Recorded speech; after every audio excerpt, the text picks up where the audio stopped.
Hello friends, welcome back to Ojo and mom cooking and blogging.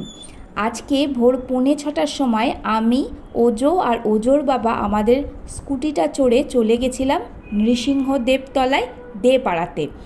আজ নৃসিংহ চতুর্দশী।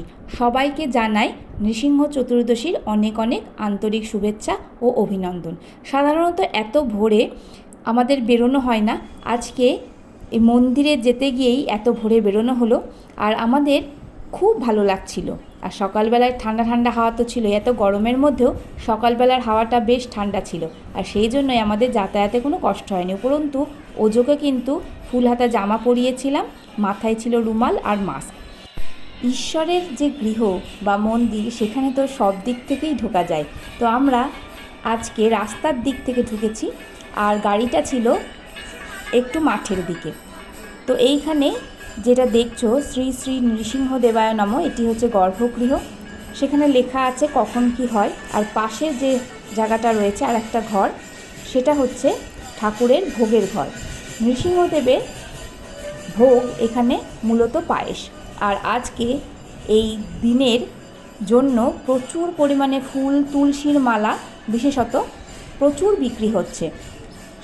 সকালই যারা ব্যবসা করে, যারা বিক্রেতা, তারা মোটা মোটা বড় বড় তুলসীর মালা, পদ্মের মালা, তুলসী পদ্মের মালা, বিভিন্ন রকমের মালা, স্পেশালি আজকে তুলসীর মালা প্রচুর পরিমাণে নিয়ে এসে বিক্রি করছিল।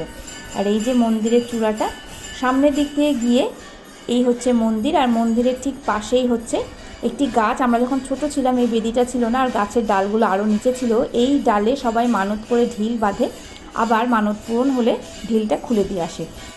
আমরা 3বার এই মন্দির প্রদক্ষিণ করেছি, এছাড়াও সমস্ত ভক্তবৃন্দই কিন্তু মন্দির প্রদক্ষিণ করেছে।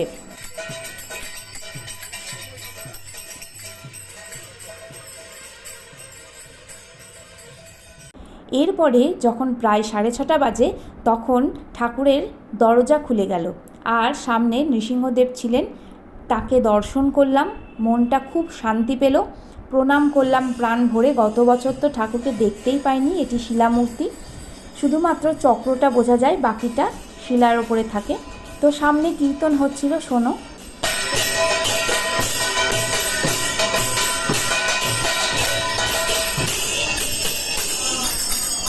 ভোরবেলা কীর্তনের শব্দ ভারী মধুর লাগে, খুবই ভালো লেগেছে আজকে। মানে নতুন করে কি বলবো, এটা অন্য কিছু তো দেখানোর নেই। খুবই ছোট্ট একটা ব্লগ করেছি, মানে শুধুমাত্র আমাদের যাওয়াটা আর মন্দিরটা দেখানোর জন্যই আমি এই ছোট্ট ব্লগটা করেছি। বন্ধুরা, আশা করি তোমাদের ভালো লাগে।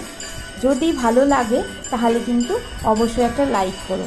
আর যারা ফেসবুক বন্ধু আছে তারা আমাকে ফলো করো, যারা ইউটিউব বন্ধু আছো তারা প্লিজ আমার চ্যানেলটা সাবস্ক্রাইব করো। মন্দিরের বাঁ দিকটা দেখছো, যেটা গর্ভগৃহ, ঠাকুর অধিষ্ঠান করেন। আর ডান দিকটাই বললাম, যেখানে এই ঘরটিতে ঠাকুরের ভোগ রান্না হয়। তো লেখা আছে নিয়মাবলী, 11:30টায় রান্না শুরু হয়, 11:30টার মধ্যে দুধ, চিনি, চাল, কাঠ আনতে হয়।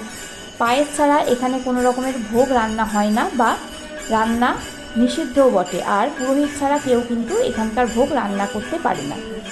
সমস্ত কিছু দেখে যখন ফিরলাম তখন বাজে 7:10। আসার সময় ওজোকে আর ফুল হাতা জামাটা পরাইনি, শুধু মাস্ক আর রুমালটা পরিয়ে দিয়েছিলাম। আজ সকালটা ঠাকুরের আশীর্বাদে খুব ভালো কাটালাম। আর ঠাকুরের আশীর্বাদে তোমরাও সবাই খুব ভালো থেকো, আর প্রার্থনা জানিও আমরাও যেন খুব ভালো থাকি। দেখা হচ্ছে নেক্সট ভিডিওয়।